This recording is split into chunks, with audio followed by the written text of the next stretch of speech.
me ask you this. It's kind of a weird process, a unique process. Typically, if there's a neighborhood issue, you just kind of have a meeting and then you decide.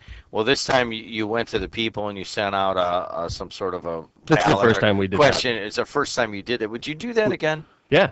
We've done traffic. These are unique issues. I've done 4 of them now, all right? I've done 2 that have succeeded, and I've done 2 that have not succeeded at this point. I did state line, and I'll tell you, that was hot. I got sued. Federal court. Judge Simon's courtroom, okay? That's not pleasant. I was getting called a racist on Chicago News by the mayor of Calumet City, all right? But you know what I had in my back pocket the whole time?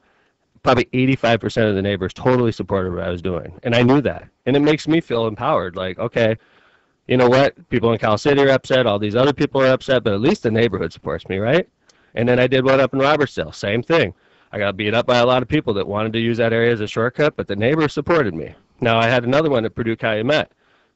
Didn't work out so well. The neighbors started, like, it was pretty close. It was sort of like what happened in the 4th here. The neighbors were up at, we don't know if there's a good idea or not, and we bailed out on that project. That was like 4 or 5 years ago. And then this one. Sometimes it works, sometimes it doesn't. But the thing that I was very clear about, Jim, is that, yes, I was nervous. In my opinion, one of my big allies on this early on was Kim Poland, the councilwoman, all right? And this started in August, I believe, and Kim was still a councilwoman, and then she lost and sort of disappeared. No offense, and I'm not blaming Kim. I think if I lost, I would have probably disappeared too. You don't want to go out and deal with the public after you get beat in an election, right? But I lost a big ally in that neighborhood when Kim went off the radar, and there was no organization on the yes side. On the no side, Peter Kadick was campaigning through the neighborhood, making sure people sent their ballots in. He was treating it like a real election. So I got the opponents are super organized and very vocal, and they were showing up to the meetings and are participating in the process, and the yes votes are like, we don't care. And I'm like, you guys got to get organized. I see the no votes getting organized. I don't see you guys getting organized, and I'm getting nervous, right? So the 45% of the people that did respond, it was a razor-thin majority. How could I move forward with that? It doesn't make sense. What he's talking about is the barriers at 174th and 175th on Calumet Avenue. Those have been raised. They were there for approximately 4 to 5 months. The work passed the House. It looks like it's going to pass the Senate this week. What does that mean? Well, it means, in my opinion, it's the first step, and what the Republicans hope are a lot of steps to eliminate unions' power.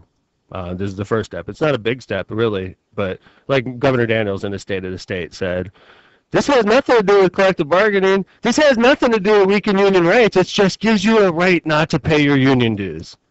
That's such a blatant lie. And I hate to say that about the governor. That's the kind of thing that travels across the state when you say that. He knows full well what this is doing to the unions. It's a first step in a series of steps they hope will eliminate unions in Indiana. It's the first step, and that's why the unions fought it so hard, because really it's sort of innocuous. It says if you're a union member, you don't have to pay into your union dues, right?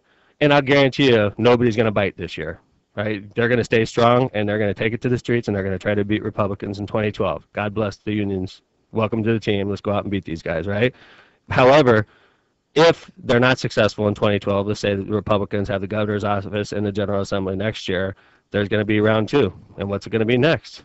And then there's going to be round 3. And you see it's going to be a series of steps in order to eliminate unions. And this is politics.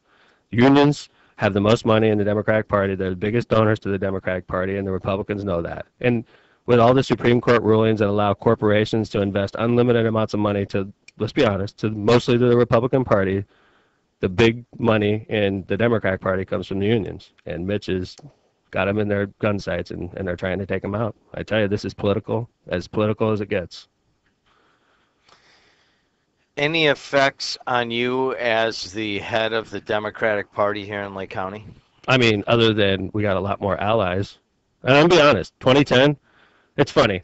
I heard a friend of mine said, when he got out of politics, he was a lawyer. I said, well, what are you planning on doing? He goes, Mayor, I plan to make so much money, I want to think about becoming a Republican. And I thought that was hilarious, because it's true. When people start to make money, they start off as Democrats, and then they start to make money, and then they start getting conservative and start more Republican, right?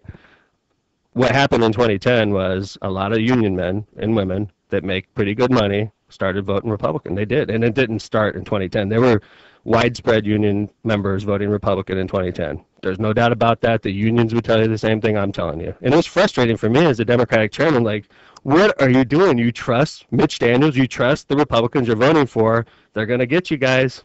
Guess what? First off, in 2010, when the Republicans were campaigning, not one time did they mention right to work. Not once. If anything, they mentioned they were against right to work. Like our governor said, I don't believe right to work is right for Indiana. He said that in 2006. Oh, 2011, or excuse me, 2012, he feels differently. Okay? I guarantee you that the unions are going to be solidly behind the Democrats in 2012. And we're going to see if it makes a difference. I think it will. And I think that if I were a Republican and I voted for right to work, I know one thing. You got the gun sights on you from the unions, and they are angry.